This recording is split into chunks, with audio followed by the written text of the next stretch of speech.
Yo, beautiful people, it is Jam, the comedian here. Mr. Nice Guy back on the couch. And we are the experts on the couch. We talk sports, we give our opinion, but we have fun and we look at the trending sports news. More so rugby is our thing. I think rugby is, but we do branch out into a bit of football and some other sports activities. But yeah, let's not waste any time. Let's get straight into it. There were some big sporting results this past weekend. Let's start with the Under-20 Rugby Championship. Let me go through some of the scores. You know, as Jam was saying, what an incredible weekend of sport. And I think 95% of South Africa is definitely hurting today on the Monday morning because this weekend was large. It was a big weekend. Definitely preparing for December. Yeah, for sure. This is where the December prep starts. Okay, so we've got Italy Under-20, 32, Scotland 38, Scotland. Fantastic game that. Italy were actually heavy favourites there and they were ahead for most of the game. And Scotland bounced back beautifully. Argentina Under-20, 78, United States 14. Tough pill to swallow. Yeah. That game as well, the US actually kept in that game for about 20-25 minutes, but once the RGs found the game plan, they just ran straight through them. England Under-20, 34. Ireland Under-20, 27. Fantastic game that. Again, Ireland heavy underdogs leading the game for most of the time, but England pulling through at the end. Fantastic. New Zealand 38, Japan 21. That's... Wow, what a game that was. 21 all at halftime. Japan putting in a hell of a fight out there. Again, like I said last week, I'll never write New Zealand off in a competition no matter what results happen. Yeah. But I do want to give hats off to Japan there. I mean, that's fantastic to see Japan rugby coming through at such a young level. Such a young age, because obviously we know their men's team can rock up on the day and shock anyone. South Africans, we've seen that. So for them to be also putting in such performances at the Under-20 level just shows that they've got a good rugby culture now in their country. So excited for them. They're not just focused on the men's team, they focused on grassroots and developing talent from the Under-20s. So I'm excited to see more of Japan in the World Cup. Wales 25, Georgia 24. Sure. 1 point. Again, Georgia were favourites there because, as you said last week, obviously they beat the Baby Boks before. Yeah, 1 point. And then France 45, Fiji 15, South Africa 104, Uruguay 7. Uruguay sneaking a consolation try. Yeah, guys, that's not the cricket score, by the way. That's Under-20. And then Australia 90. Spain 22. Yeah. Okay. Amazing. I mean, as we said last week, I mean the two sides to watch out for is there's baby wallabies and the baby junior box. Yeah. They are just looking absolutely immaculate. Yeah. And then let's check this week's fixtures. There's Argentina Ireland, which should be good. New Zealand Scotland, South Africa Georgia, Italy Japan is probably. Some nice fixtures some nice fixtures happening on Thursday. Exciting times for the Under-20 players. Obviously, every year when the Under-20 championship happens, we get reminded how many current Springboks who came through those ranks. And I mean, some of them a lot of them two-time champions. So it's a great tournament to watch. I always enjoy the Under-20 fixture. No, it's special. I mean, it really is special rugby. As we always brag about schoolboy rugby because it just creates that beautiful display of rugby. This is just that 1 inch up. It's so special to watch. And if you're not watching it, do yourselves a favor. As James said on Thursday, round 2, it's going to be electric out there. Yeah, some good fixtures. So go check out round 2. Now, let's shift to last night, which was 28th of June, if I'm correct. Bafana. I think we need to address the elephant in the room. Bafana losing in injury time to Canada. Yeah, it's a weird one for me. I'm smiling because like I'm sad in my heart, but I'm still like wearing the proudness of the country. I'm really proud how far they went and how much they fought. Yeah. I think like if I really had to find a negative, I just would have loved to seen a bit more of attacking football. Yeah. I mean, if we could have had 11 Apollos out there shooting, it would be nice. Yeah. So my thing, very, very defensive shape. And every time we'd get the ball to the front, the man would be isolated and would have to take on 3 players. There's no good support, no overlapping runs as well, no one giving him options. But to lose in the night, in injury time, great goal. Yeah. Firstly, but I thought Canada were there for the taking. I didn't see anything special from them. I didn't see anything that we couldn't deal with. No. I mean, it was a little bit dangerous when Davies came off the bench in the last 12 minutes. But then, obviously, to win games like that, you need moments like that. So they took their opportunity. Well done to them. Yeah. The Drake curse didn't work this time around. I don't know if you saw it, but Drake, I think he put down $777,000 for Canada to win, and we were hoping for the Drake curse, but it didn't happen. Did you see that whole thing? I see Drake. I think he put on like $200,000 or $250,000, and then Black Coffee said, "Why so little?" So then he upped it to $777,000. Yeah. And I think they were saying if Canada loses, he must come perform. Yeah. But yeah, very unfortunate.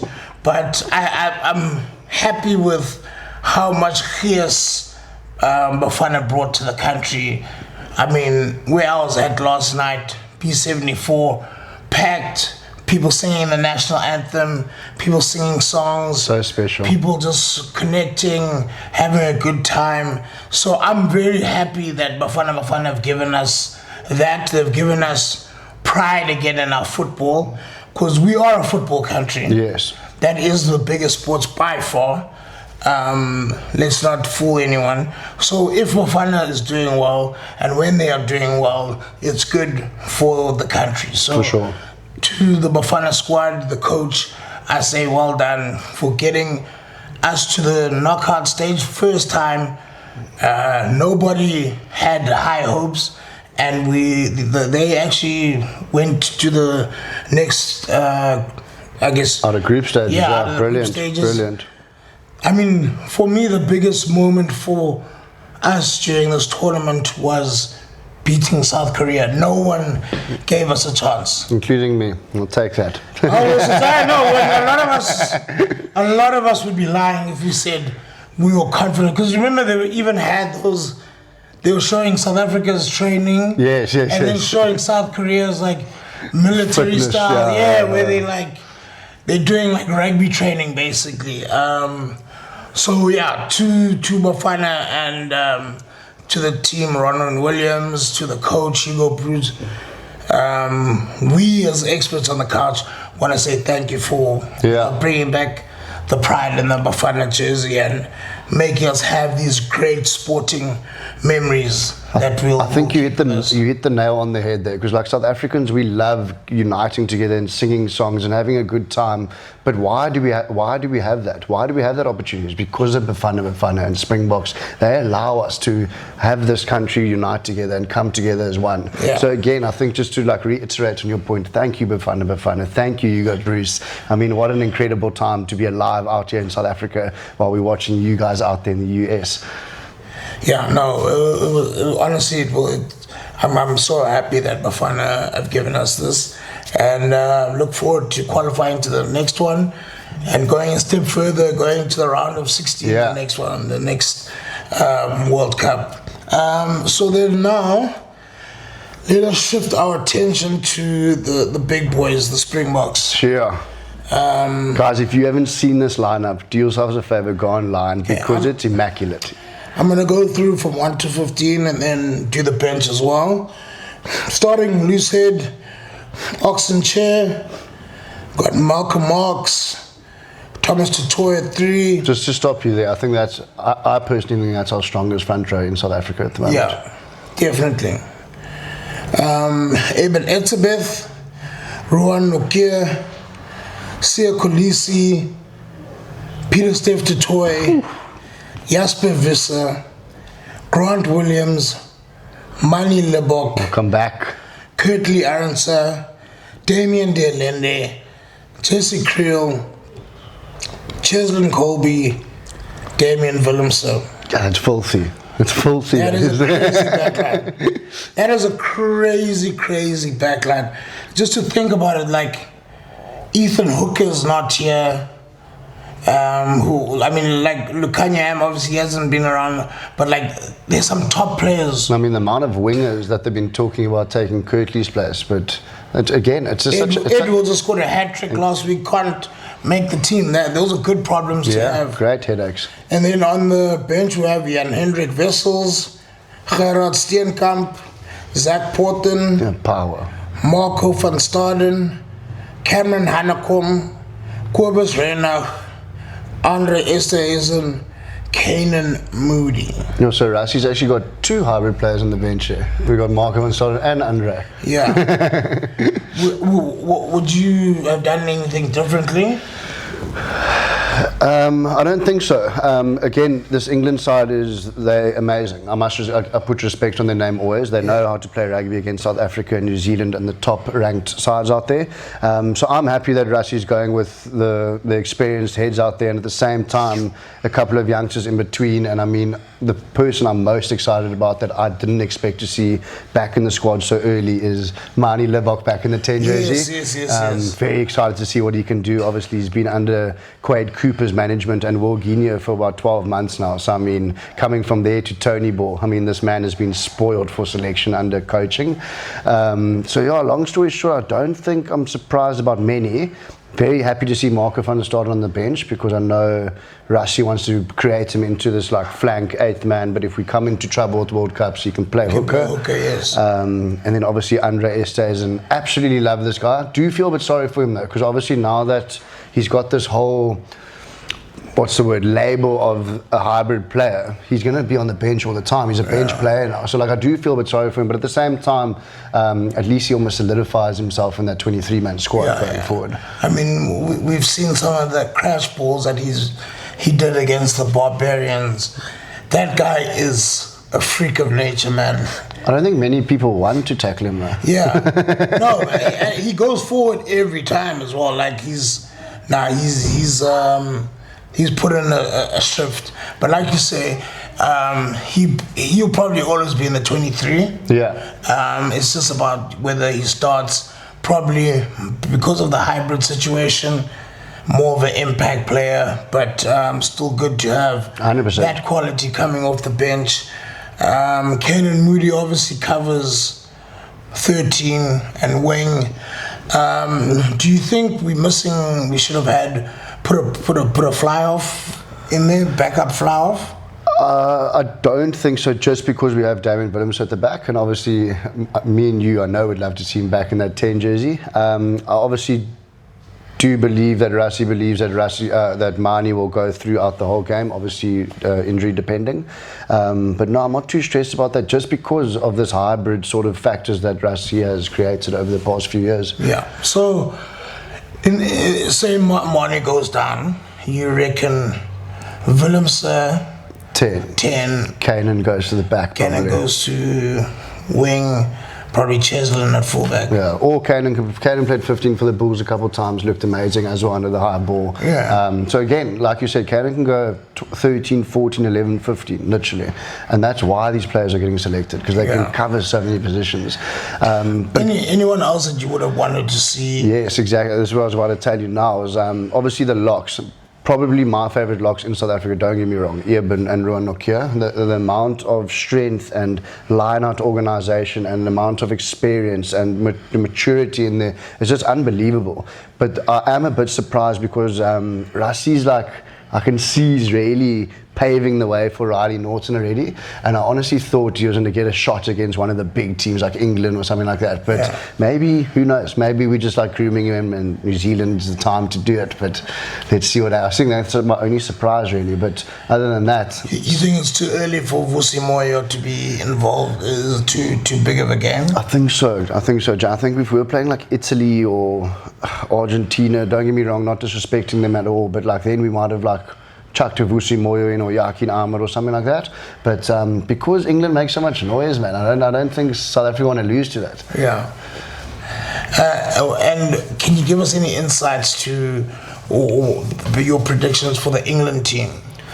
Yeah, so it's been quite a few. What's that going to look like? There's been quite a few laughs about it this past week. I don't know if you've seen, because obviously everyone's like, oh, well, the whole of England's like Henry Pollock's going to score a hat-trick and beat us, blah, blah, blah. Hat-trick?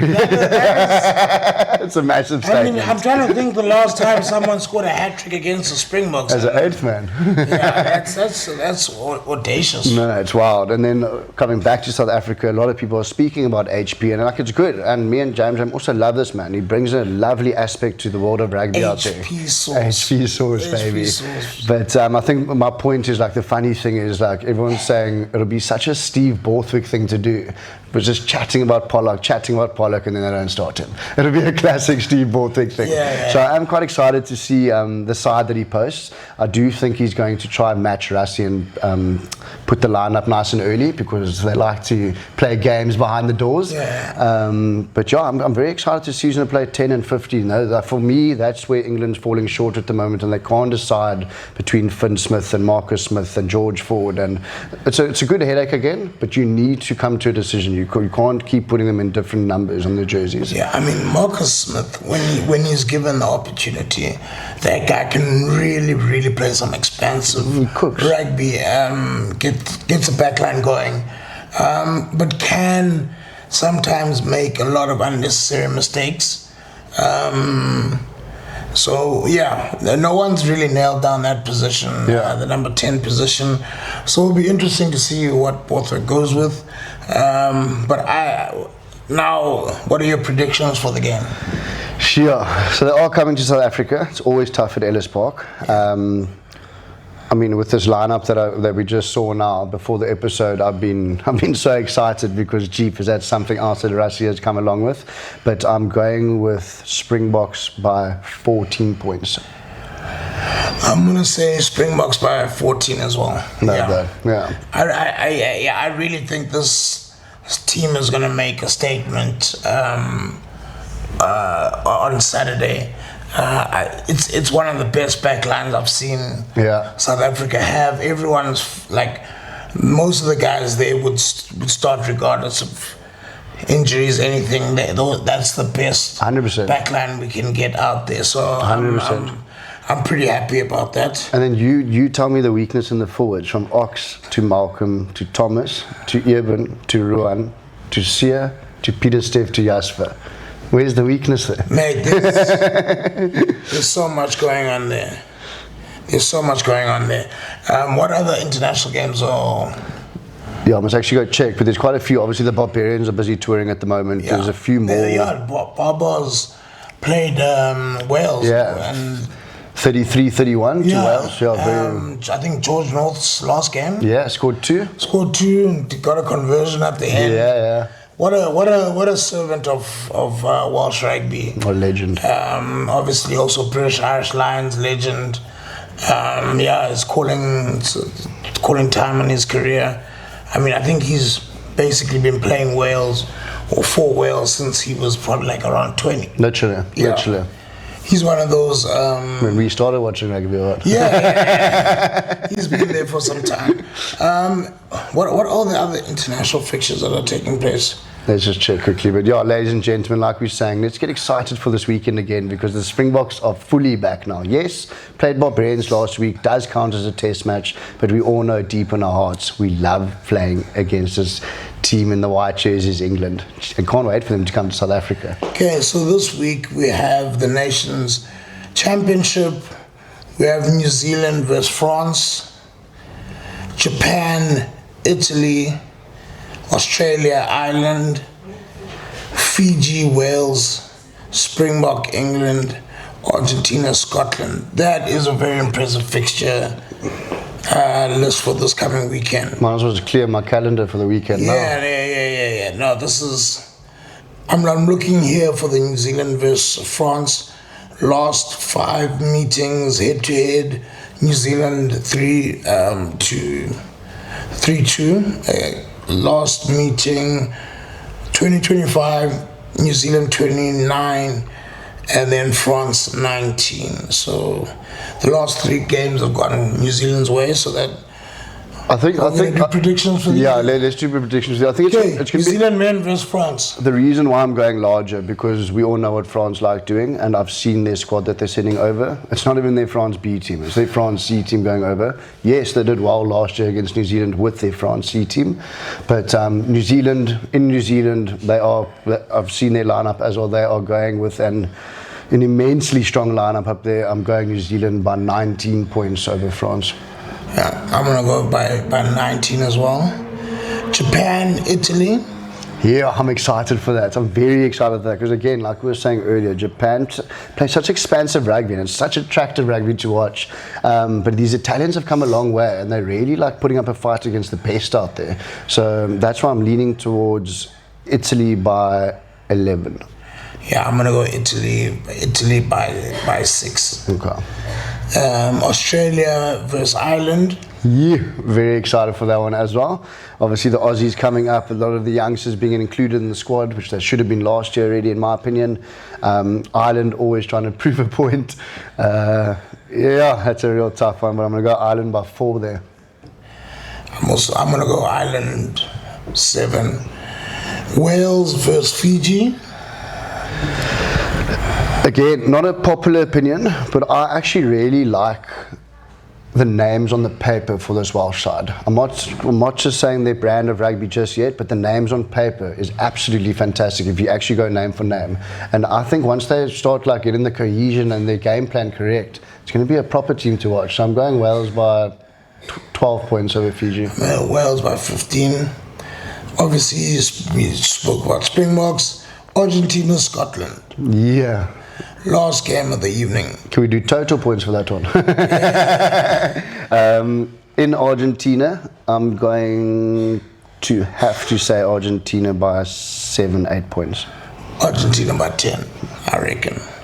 But that is so from 9 a.m. until 9 p.m. there's going to be rugby, top level international games. I mean, you look at Australia versus Ireland, New Zealand, France, Argentina, Scotland. I mean, geez. These are great matchups. And remember, this is for the Nations Championship, the new Nations Championship.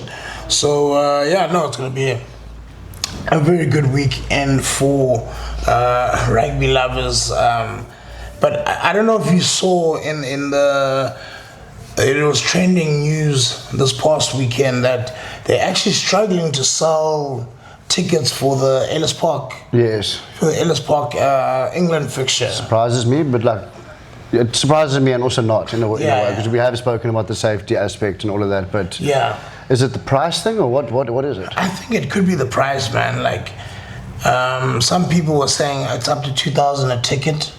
But then also the argument is, where else would you play it? Yes, but I think wherever we go, I mean, even in Quebec it was 105 or 15 a ticket or something. Like, when are we going to rectify this? Yeah. Only the elite are allowed to go to these games, and I find that wrong, especially as South Africans. Mate, we've got the best team in the world. We've got the best fans in the world. We should be able to get more people to the stadium, more people able to buy tickets. Because now, if you're a family of 4, imagine 2,000 a ticket. It's close to 10 grand for an outing. 10 grand for an outing. Some families will look at that and be like, it doesn't make sense financially. It doesn't. A lot of South Africans. So I don't know what Saru can do to rectify that, but the ticket prices are just a bit. It's absurd. It's absurd. Yeah. I'll go as far as saying that, honestly. And the jump from like a URC ticket to a test ticket is also crazy. It's nuts. two totally different amounts. Yeah. So yeah, if anything, I would love for Saru to come up with a strategy that they make money. Of course, their focus is making money, but making the game accessible. That's why football is so well supported. If you remember the last time Bafana played here in Cape Town, it was packed immediately because people could afford it. Correct.